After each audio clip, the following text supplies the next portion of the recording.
like a shelter ang buhay ninyo. Gano'n ba kadami yung letters? Ano ba yan? 10 rim?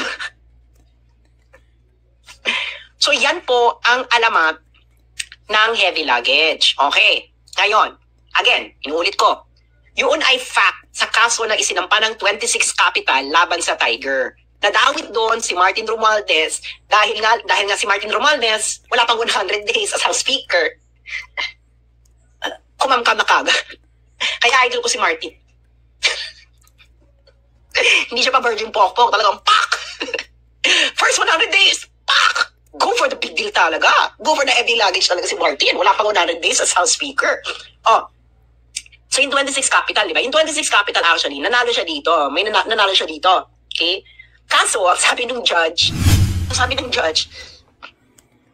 pre, 26 Capital, kahit naman mag-enforce ako ng favorable decision mo dito, hindi naman ito may enforce.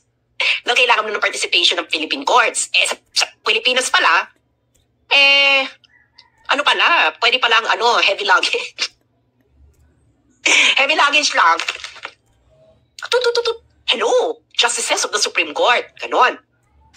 And imagine, nilait kayo ng mga justices sa Pilipinas, nilait kayo ng Amerikanong judge.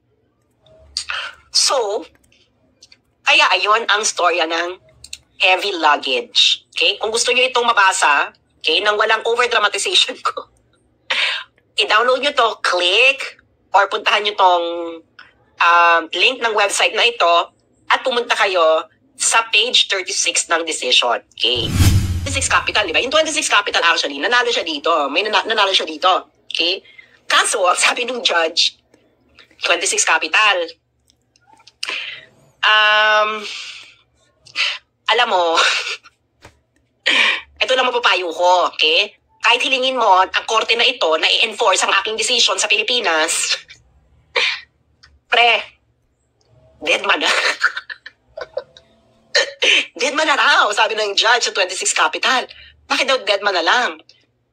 Ito nakakaloka, ha? Nilait ng judge sa Amerika ang korte sa Pilipinas. Sabi ng judge, ng Amerikanong judge, it reveals that outcomes in the Philippines may turn on political influence and the individuals who orchestrated that bargain are now entrenched on Tiger Sport. Okay, next. Ito kasi, ito ayaw pag-usapan ko ng media. Okay? Tagal-tagal lang ayaw ito pag-usapan ng media. Diba? Ito kasing, naalala to, nung sa Zoom meeting ni Sara, may sinabi siyang ganito. Okay? May sinabi siyang ganito. Presidente ka! May speaker ka! Na-involved sa bribery ng Supreme Court justices. May video, may kaso, may witnesses. Hindi mo tinanggal yung speaker mo. Pinabayaan mo siya. Okay. Hindi kasi nabanggit ni Sara, kung ano yung sinasabi niyang yun. Ang sinasabi kasi niya, ni Sara doon, is yung bribery issue ni Martin. Okay? Bribery issue ni House Speaker Martin Romualdez. Oy, Ray, kung tama yung pinagsasabi mo, gumawa ka ng live sa sarili mo. Tingnan natin kung ilang makikinig sa'yo, akla. Ang dami mong ebas. Gumawa ka ng live mo. I-rebat mo itong sinasabi ko dito, kung mali.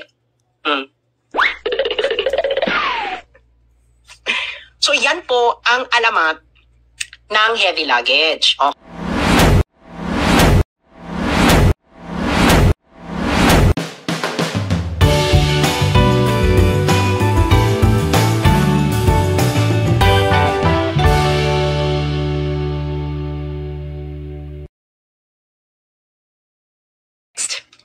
Okay. Ano ba tayo?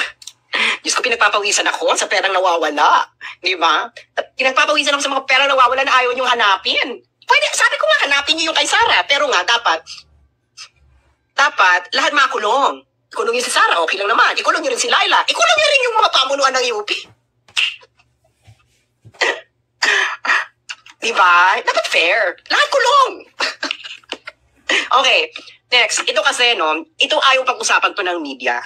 Okay? Tagal-tagal lang ayaw to pag-usapan ng media. Diba? Ito kasi, naalala to, nung sa Zoom meeting ni Sara, may sinabi siyang ganito. Okay? May sinabi siyang ganito. Presidente ka! May speaker ka! Na-involved sa bribery May video, may kaso, may witnesses. Hindi mo tinanggal yung speaker mo. Pinabayaan mo siya. Okay. Hindi kasi nabanggit ni Sarah, no, kung ano yung sinasabi niyang yun. Ang sinasabi kasi niya, ni Sarah doon, is yung bribery issue ni Martin. Okay? Bribery issue ni House Speaker Martin Romualdez. Oy, Ray, kung tama yung pinagsasabi mo, gumawa ka ng live sa sarili mo. Tingnan natin kung ilang makikinig sa'yo, akla. Ang dami mong ebas. Gumawa ka ng live mo. I-rebat mo itong sinasabi ko dito, kung mali. Anyway, so balik na tayo kay... ano ba si Ray? Diyos ko, Loy. Akla, Ray, marami ka pang kakaining bigas bago ka makipagbago lang sa akin. Okay. Okay, punta na ngayon tayo kay Martin Romualdez. Okay. Ano ba yung bribery issue na sinasabi ni Inday Sara? Ano yung sinasabi niya? Okay. Ray, magpalagay ka muna ng kipay. We're not on the same level. Okay. Etong kasong ito, hindi si Martin ang dinemanda. Lilinawin natin lahat siya. Hindi si Martin ang dinemanda. So, ano ito? Ano tong kasong ito? Ito ay kaso ng 26 Capital versus Tiger Resort Leisure and Entertainment Incorporated na isinampa sa Delaware, United States. Okay. Yang Tiger Resort, okay, yan ay ang kasama dyan ng Universal Entertainment. Sila ang behind Okada Manila. Okay. Ngayon, itong kaso na to, isinampa ng 26 Capital versus Tiger noong July 31, 2023. Okay, sinampa ng 26 Capital. Yung 26 Capital, okay, ito ay isang kumpanya sa United States. Okay, kumpanya siya sa United States, kaya din siya nagsampa ng kaso sa United States. Okay. Now, anong gusto ng 26 Capital? Okay, ang gusto ng 26 Capital sa Tiger is tinatawag na Specific Performance of Closing the Special Purpose Acquisition Company or SPAC between 26 Capital et al. And Tiger. Ano yung Special Purpose Acquisition Company? Kasi itong Okada, this was the time na gustong magpa-enlist ng Okada sa Nasdaq. Okay. At yung 26 Capital, yung parang ka-deal nila doon. Ka-deal nila yung 26 Capital. Now, hindi natuloy yung deal. Okay? Ngayon, itong kasi nga nagkagulo sa Okada, is research nila yung kagulo sa Okada noong 2022.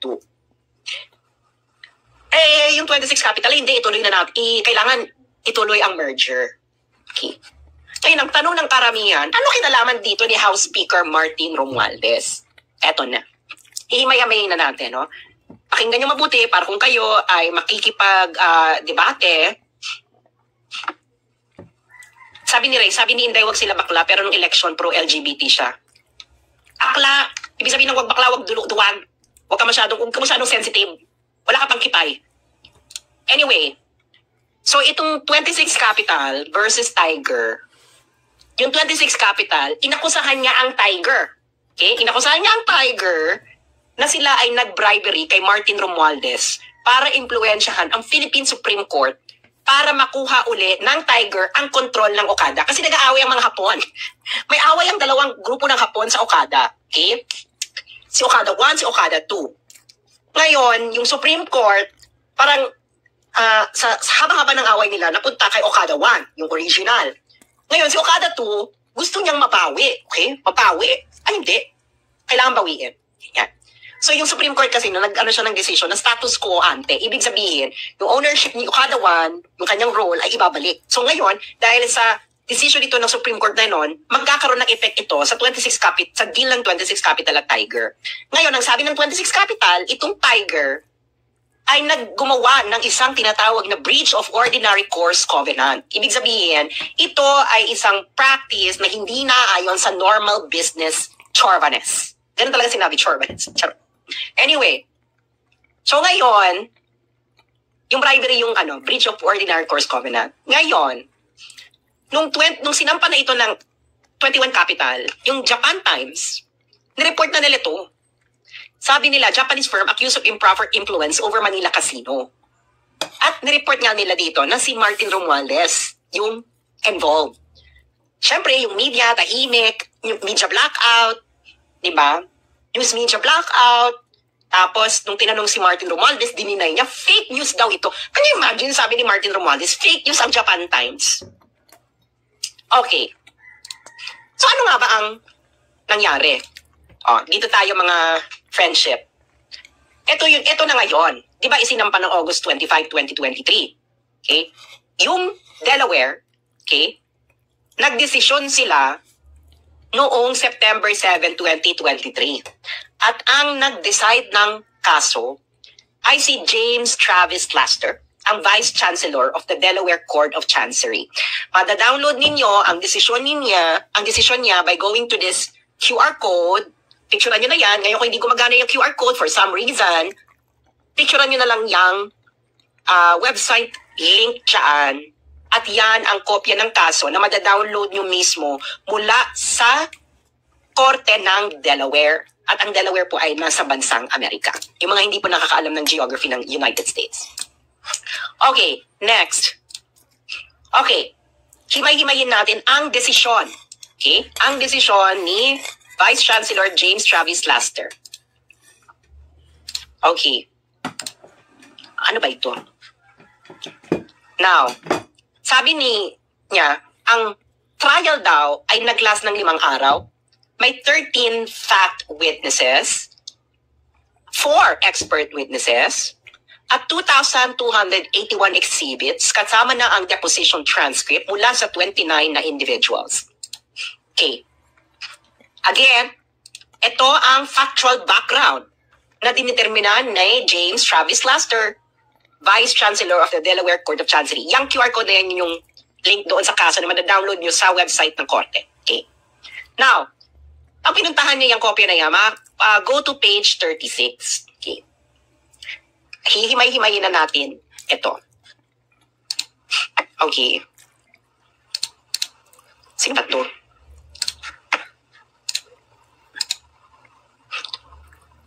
Ano ba ito si Aklang? Diyos ko naman to si Ray. Ray, may Google. Mag-Google ka. Google ka, be. Aral. Ito ngayong si James Travis Laster. Itong sinabi niya. Yung Universal and Casino Corporated initially tried to regain control of the casino. Ang casino dito yung Okada. Casino ko is a substitute name for Tiger. Okay?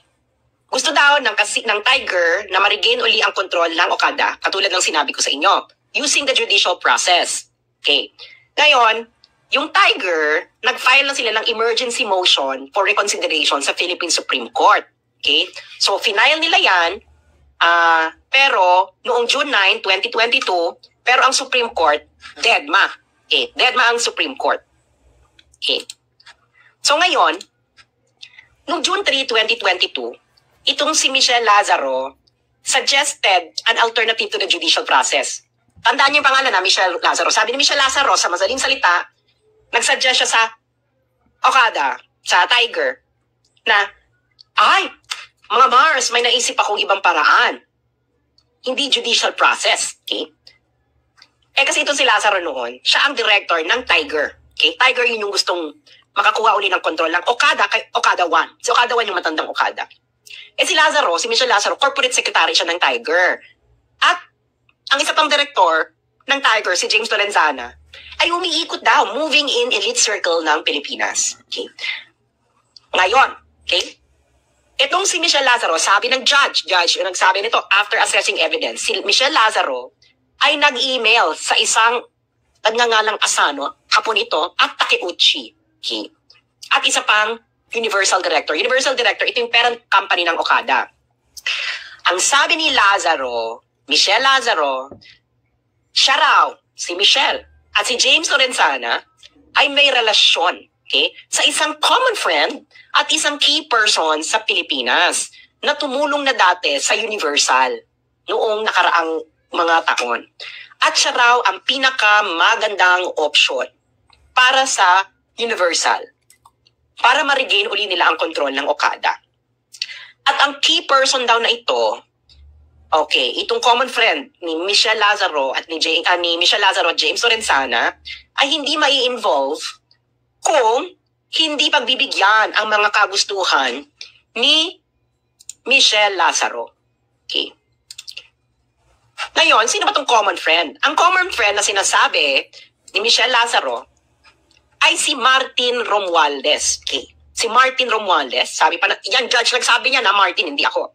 Si Martin Romualdez, Speaker of the House for the Philippines, a nephew by blood of former Philippine First Lady Imelda Marcos, nephew by marriage of former Philippine President Ferdinand Marcos, cousin of Philippine Senator Amy Marcos, and cousin of then President-elect Ferdinand Bongbong Marcos. Nag-imagine talaga, inilagay talaga dito sa court decision ang kanyang mga kamag-anak, ang kamag-anak ni Martin.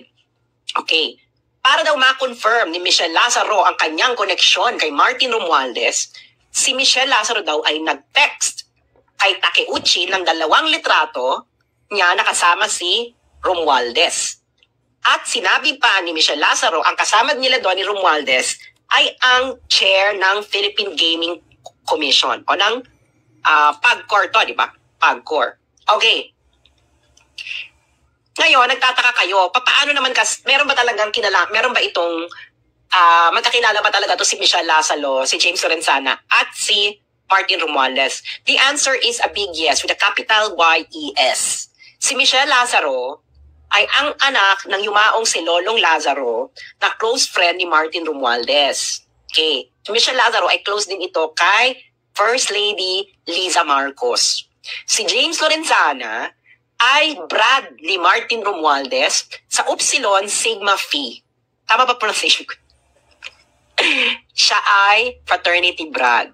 Okay. Now, yan ang kanilang close relationship.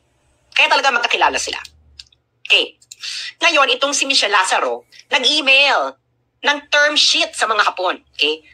Ang hindi alam ni Michelle Lazaro, itong mga ganitong email, ganyan, pag nagkaroon ng kasuhan, nare-retrieve. Nare-retrieve ito, pare. Okay? Kasi itong judge, alam nyo kasi, sa Amerika, meron tinatawag na discovery proceedings. Okay? Ano yung discovery proceedings? Halimbawa, dinimanda mo, napanood nyo ba yung Johnny Depp versus Amber Heard? Diba? I'm pretty sure dun yung narinig yung discovery proceedings. Diba naloloka kayo, may mga text messages ng mga sinuunang panahon pa na biglang pinapakita? Yun ay kasama sa discovery proceedings. Pag ikaw hinabla, okay, kayong dalawa, magdidiman kayo ng mga kailangan mo doon. Pwede kayo mag-demand. O, kailangan ko tong email na to, kailangan ko tong text message na to, kailangan ko tong ganito, ganyan, ganyan. Okay? So, itong judge, si James Travis Laster, nasa kanya lahat ng ebidensya, mga Mars. Kasama na yung email ni Michelle Lazaro. Okay? So, si Michelle Lazaro, nag-email siya sa mga Hapon. Okay? Ito raw, ang demand ni Michelle Lazaro ay silang dalawa daw para mailapit ni Michelle Lazaro ang problema ng Tiger para daw matulungan ni Martin Romualdez ang Tiger na makuha uli ang ownership ng Okada. Kailangan ito ang terms and conditions. Si Lazaro at Lorenzana daw dapat ay bayaran ng Tiger ng $35,000 per month net of taxes. In fairness, magkano yan? Yung $35,000, mga 2 million ba yan? Alright. Tapos, dapat din daw si Lazaro at si Lorenzana ay maging member ng board ng Tiger. Okay. At dapat, yung committee key officer daw ng Okada ay dapat daw isang nagngangalang Yip at Van der Sande. Okay? Kailangan din daw taasan ng kanilang sweldo. Ganyan. So, yun ang mga conditions. Okay? So, yung mga nakikita yung JX656, yan ang link doon sa evidentiary support, yung email mismo. So, ngayon, itong si Fujimoto, okay, pinirmahan niya yan. Executive yan ng Universal. Pinirmahan niya yan. Ayan, nandyan. Nakita yung JX656, yan ang reference sa evidence na sinabmit sa korte sa Delaware. Kaya nga sabi ko sa inyo, punta kayo ng Delaware, kunin nyo lahat ng copy ng ebidensya. Okay. Ngayon, kasama daw sa plano, di ba yun yung terms, no? O ito daw, dapat daw, kasama daw sa plano, the plan for moving forward also involved delivering something to Romualdez. Ang gagawin daw, the head of Universal's overseas operations would make a business trip to the Philippines carrying heavy luggage. That included an item for number 2. Okay. Ang evidentiary support nila dyan ay yung JX725 at 4. Nandun yung lahat ng ebidensya nasa Delaware, nasa korte. Ngayon, pagkatapos mag-arrive ng item kay number 2, also known as Martin Romualdez, then a different senior Universal executive would set up an interview with Martin. Okay. Yun ang eksena. Okay. Ngayon yung Asano, yung isang Hapon, sinabi niya na since nakip na nila ang promise nila kay number 2, ito yung heavy luggage delivery, dapat si Martin ay gawin niya ang kanyang part of the deal. Okay. O, hindi natin ito papasahin kasi itong si Adder, ito yung kasama ng 26 Capital. Naalala niyo, ibabalik ko lang, explain ko lang ito ng maliit. Na, kasi itong si Adder ng 26 Capital, ang kiniklaim niya, hindi niya alam itong dodgy deal. Hindi niya to alam, hindi niya alam itong heavy luggage deal. Kaya sinasabi niya na kamalian ito ng Tiger. Eh sabi ng korte, paano hindi mo alam 26 Capital? Eh may email kang natanggap. May email kang natanggap, 26 Capital. At ang text pala, may text kang email na natanggap nang sinabi na kukunin ng Universal Entertainment ang suporta ng isang very high level of the Philippine government with compensation of the arrangement all tied to taking back control of the casino. So yung 26 Capital, sabi ng judge, huwag kang etsyosera na hindi mo alam na ibabribe nila si Martin Romualdez kasi in-inform ka via email na yun ang gagawin. Okay. So ayan, so sabi ng judge, ayan malino sa ebidensya. So yung link dun sa ebidensya ng email na yon is JX647. Okay? Okay. Now, eto na. Okay. Noong July 27, 2022, ang executive ng Universal, parent company ng Okada, na si Sato Nobuki, ay nagbiyahe mula Japan papuntang Pilipinas. Okay. Tapos, isa pang executive ng Universal na si Hajime Tokuda ay nag-schedule ng meeting kay Romualdez the next day. O, yung JX730 na yan, link yan sa evidentiary support na nagpapatunay na nangyari yon. Okay? Kaya pag pumunta kayo sa Delaware Court, ewan ko kung marirequest yung buong kabuuan ng kaso, pati mga evidence, ganyan. Eh, siguro naman, okay, so ayan, may evidence. Okay. Hindi naman siguro gagawa ng kwento yung judge sa Amerika, di ba? Ngayon, yung meeting daw ni Romualdez at ng mga Hapon ay tumagal ng 90 minutes. Can you imagine, Martin? Kahit pati pag length ng oras ng meeting mo sa mga Hapon, alam nila. Ngayon, para daw i-accommodate ang meeting, ikaw daw, Martin, ay bumalik ka mula sa pag-i-inspect ng isang earthquake disaster area sa Luzon. Okay? Earthquake disaster area sa Luzon. Yung mga nagpapadala po sa akin ng stars, huwag po kayo magpadala ng stars kasi hindi po nagre-remit sa akin ng Facebook. Huwag na po kayo magpadala, wag po kayo. Kanina pa ako nakita ng papadala ng stars. Huwag kayo magpadala ng stars dahil hindi sa akin nire-remit ng Facebook. Okay, continue. Ngayon, so bumalik pa siya. Alam niyo itong earthquake na to, noong July 2022, ito yung sa Northern Luzon eh. Galing ata ng Ilocos or Abra nito si Romualdez. So, bumalik. Okay, sa pagkatapos ng kanyang visit sa earthquake disaster, negosyo na si Martin. Negosyo na. Ngayon, yung mga Hapon na executives, binigay kay Romualdez ang sulat ng 26 Capital at Zama na sinasabi na malaking problema kung yung desisyon ng Supreme Court ay hindi mababalik, ay hindi padarating yung tungkol sa ownership ng Okada. Sabi ng mga Hapon, ito ay documented at may ebidensya na kinonsider si James Travis Laster. Gusto ng mga Hapon na gawin ng isang pabor kay Martin Romualdez para sa isang maagang resolusyon ng Supreme Court decision. So ngayon, ang sabi dito, ayon sa na-establish na fact ni James Travis Laster, okay, ng Delaware, may mga evidentiary support ito, Martin, wag kang umarte, ay pagkasabi sa kanya ng mga Hapon, ang sabi daw ni Romualdez, ay tumawag si Martin Romualdez right there and there, ganun siya ka-powerful. Hindi ka man lang nagsabi, Martin Romualdez, I will think about it. Wala nang ganun. Sabi ng mga Hapon sa kanya, oh, Martin, gusto namin ng favorable decision, may heavy luggage. Siguro, sa sobrang heavy ng luggage, napatawag sa Supreme Court kagad si Martin Romualdez. Yan ang nakalagay eh. Kagad. Wala kaabog-abog, wala man lang Mr. Japanese, hindi man lang nagpakipot. Kaya ito gusto ko kay Martin Romualdez eh. Hindi siya pa virgin pokpok. Yan ang gusto ko kay Martin Romualdez. Hindi siya pa virgin pokpok. Ano talaga siya? Nakalabas talaga ang kanyang halang na bituka. And everyone loves it. Okay? So, sabi ng mga Hapon kay Romualdez, kailangan namin ng tulong. Kailangan namin ang Supreme Court ninyo ay maglabas kagad ng favorable resolution para sa amin. So, si Martin daw tumawag kagad. Tawag! Hello, Supreme Court! Can you imagine? Nagtawag daw siya at nag-send ng text sa ilang miyembro ng Philippine Supreme Court, including its chairman. Ebidensya ito, mga Supreme Court. Ano masasabi ninyo sa factual finding ng judge sa Amerika? Pati daw chairman yun noon. Ano bang chairman? Ang chairman ay Chief Justice, di ba? So ilan daw sa inyo, mga Supreme Court Justices, tinawagan ni Martin? Hello? Hello, Hello, meron akong heavy luggage. Ganon. Malamang, di ba? The Universal Executives understood that there were 3 judges involved, with 1 judge on the other side and 2 judges on the other side. So parang nagkabilihan na, nag-emirate na.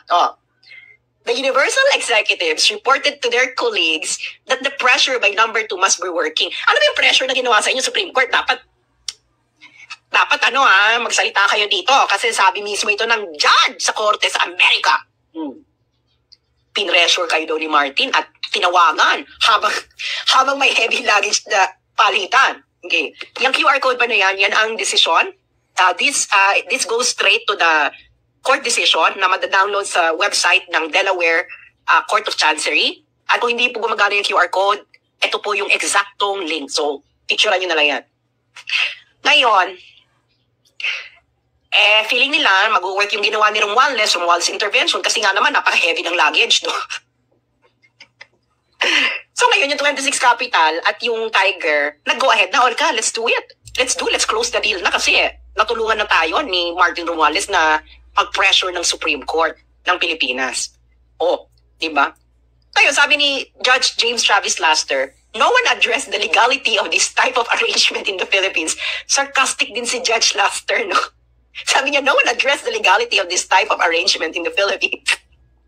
It nevertheless appears that Lazaro and Lorenzana brokered a dodgy bargain in which they offered to have Romualdez intervene in return for increased control of Tiger's board, compensation of $35,000 per month, employment agreement for local executives like Yip and Van der Sande, and an item for Romualdez.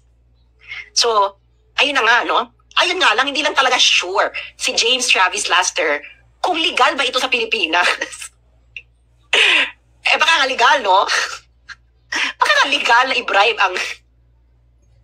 Anyway, ngayon, eto na.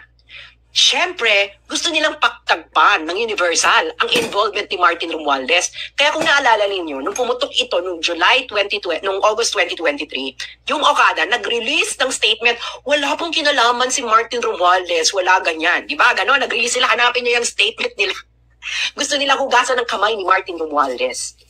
Ganyan din ang ginawa ng Universal, ang parent company ng Okada. Ang sabi ng Universal Executive ng mga Hapon, sabi nila, Mr. Judge, yung heavy luggage naman po ay, ang laman lang po talaga nun ay mga papeles. Sabi ng mga Hapon, ito rin mga Hapon na to, no? Alam nyo kayong mga Hapon, hindi talaga kayo marunong magsinungaling. Hindi talaga kayo marunong magsinungaling. Can you imagine ang sinabi ninyo sa judge? Ang sinabi ninyo sa mga judge, sa judge sa Amerika, na ang heavy luggage na bit nyo kuno at binigay nyo kay Martin, ang laman ay mga dokumento. Dahil ang sabi ninyo, wala kayong printer.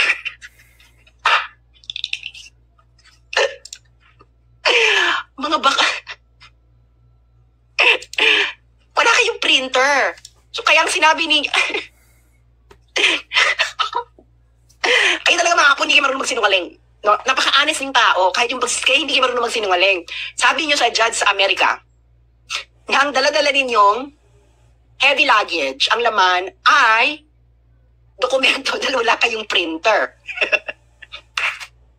Kaya, yung mga Hapon sa Japan, nag-print ng dokumento sa Japan at bumiyahe ng Pilipinas para ibigay ang mga dokumentong ipinrint nyo sa Japan dahil wala kayong printer sa Pilipinas.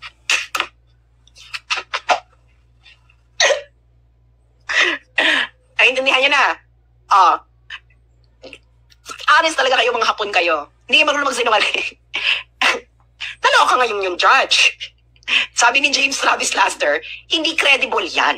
No? Hindi credible yung excuse na yan. Dahil unang-una, yung lawyer ninyo sa Pilipinas may printer. Yung kumpanya, kung walang printer yung kumpanya nyo, yung lawyers nyo may printer. Okay. Ikalawa, sa Pilipinas, ina-accept ang electronic version daw. Okay?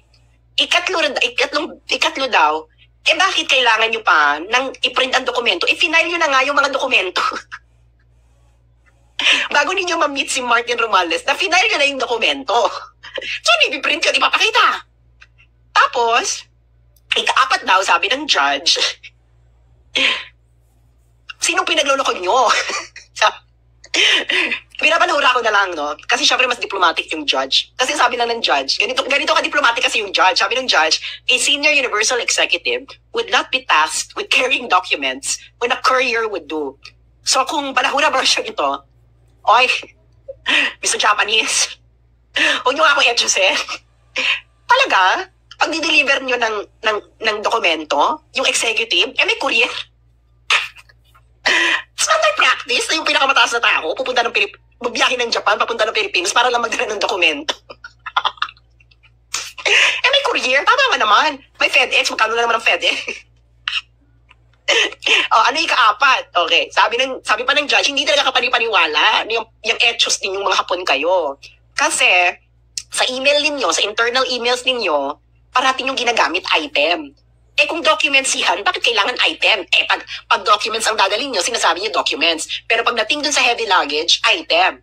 Okay. Tama nga naman, di ba?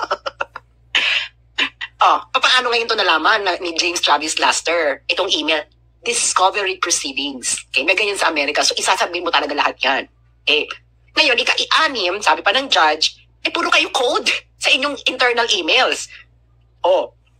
Ginagamit nyo item, heavy luggage. Tapos, kay Martin Romualdez, ang ginagamit nyo, number 2. Hindi ba? Ngayon, kung court documents lang ito, bakit daw kailangan may mga code? Court documents lang naman ito. Sabi ng judge. At finally, eto na talaga, no? Sabi ng judge, at ika-anim, talagang, ikapito, sobrang etchos talaga kayo. Kasi, noong minute ng mga Hapon, si Martin Romualdez, pinakita nila yung letters. Ang pinakita nila kay Martin Romualdez ay letters ng 26 Capital, yung naghabla dito sa korte, at ng Zama. Tungkol sa deal, mapupunta sa peligro dahil nga yung Supreme Court baka hindi mag-release ng favorable decision as soon as possible. Yung mga sulat naman na yon, ay hindi naman mabigat. So kaya ang sabi ni Judge Travis Laster, kaya huwag nyo akong etchosehan. Yung heavy luggage na yan ay bribery. Ngayon kung magkano ang laman, magkano ang bribery ninyo, ay baka malaman na lang natin ito mula sa mga Hapon mismo. Honest naman sila. Baka may lumabas na lang dyan, Martin, hindi mo alam. Okay. So nakita nyo na, sabi ng judge, huwag mo akong etchosehan. Mga Hapon, huwag nyo akong etchosehan. Heavy luggage, daladala nyo lang dun sa luggage letters. Ano ba kayo ganyan ka-shelter ang buhay ninyo? Gano'n ba kadami yung letters? Ano ba yan? 10 rim? So yan po ang alamat ng heavy luggage. Okay. Ngayon, again, inuulit ko. Yun ay fact sa kaso na isinampa ng 26 Capital laban sa Tiger. Nadawit doon si Martin Romualdez dahil nga si Martin Romualdez wala pang 100 days as House Speaker. Kumamkam na kaga. Kaya idol ko si Martin. Hindi siya pa virgin pokpok. Talagang pak! First 100 days, pak! Go for the big deal talaga. Go for the heavy luggage talaga si Martin. Wala pang 100 days as House Speaker. So yung 26 Capital, di ba? Yung 26 Capital actually, nanalo siya dito. Nanalo siya dito. Okay? Kaso, sabi nung judge, 26 Capital, alam mo, ito lang mapapayo ko, okay? Kahit hilingin mo ang korte na ito na i-enforce ang aking decision sa Pilipinas, pre, dead man na. Dead man na raw, sabi ng judge sa 26 Capital. Bakit daw dead man na lang? Ito nakakaloka ha, nilait ng judge at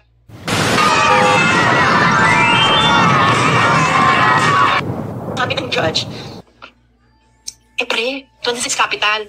Kahit naman mag-enforce ako ng favorable decision mo dito, hindi naman ito may enforce. Dahil kailangan mo ng participation ng Philippine courts. Sa Pilipinas pala, ano pala, pwede pala ang heavy luggage. Heavy luggage lang. Hello, justices of the Supreme Court. Ganon. Imagine, nilait kayo ng mga justices sa Pilipinas, nilait kayo ng Amerikanong judge. So, kaya ayun ang storya ng heavy luggage. Okay? Kung gusto nyo itong mabasa, okay, nang walang over-dramatization ko, i-download nyo to, click, or puntahan nyo tong link ng website na ito, at pumunta kayo sa page 36 ng decision. Okay? Yan mismo ang kopya ng desisyon ni James Travis Laster, Vice Chancellor ng Delaware Court of Chancery. So, ngayon, ano nang gagawin natin sa mga to? Lahat ng didiscuss natin dito. Deadma tayo. Deadma tayo dito, mga kakamping. Congress, deadma kayo. So, mga kakamping, deadma sa confidential fund issue ni Laila. Yung mga aktivista, deadma kayo sa ilang bilyong unliquidated funds ng UP system. Kakampings media, deadma rin kayo sa may desisyon na-establish na as fact ng isang court decision sa heavy luggage bribery issue ni Martin. Deadma rin. O di tama si Inday, hindi siya makakakuha ng fairness sa inyo. Kaya si Inday, nagkabili na lang. Di ba? Kung gano'n talaga hindi nyo ito papansinin. O di ba, kahit ako sa Inday, magkakabili na lang din ako. Kaso si Inday kasi, yung habilin niya, retaliatory action. Ang habilin ko, ganito, preemptive strike. Ang habilin ko. Sabi ko, pre, yung mga, Coca-Cola, yung mga Coke, na delivery, papunta sa mga politiko sa Pilipinas, lagyan nyo ng cyanide, yung cocaine. Okay? Pag-delivery sa politiko sa Pilipinas. Diba? Kaya masabi ko sa NBI, preemptive strike to, this is an active threat. Ang may politiko diyang nagko-cocaine at biglang natumba pagkatapos ng isang singot, at natukula sa inyo yung cocaine ay may cyanide, guilty. So nagabili na. So yan po ang mga ayaw pag-usapan ng mainstream media dahil ganyan naman nila pag-uusapan. Silang involved. Kaya nga tuloy nyo lang yung pag-uusap kay Inday Sara. Pero dapat pag-usapan lahat. Kasi kung hindi pag-uusapan lahat, ano yan? Hindi ba? Dapat lahat. So maraming salamat po sa mga nakinig po dito. Maraming salamat sa mga nagpadala ng tip. At pakishare niya lang to. Rewatch para namnamin ninyo ang ating mga pinag-usapan ngayon. And of course, at maraming salamat po sa mga nagpadala ng tip. Pakishare, pakilike, mag-comment, i-share ninyo sa inyong mga chat groups, sa inyong mga Facebook groups, at kung saan-saan pa. Maraming salamat po. At kasi naman kayo mga pa-virgin pokpok.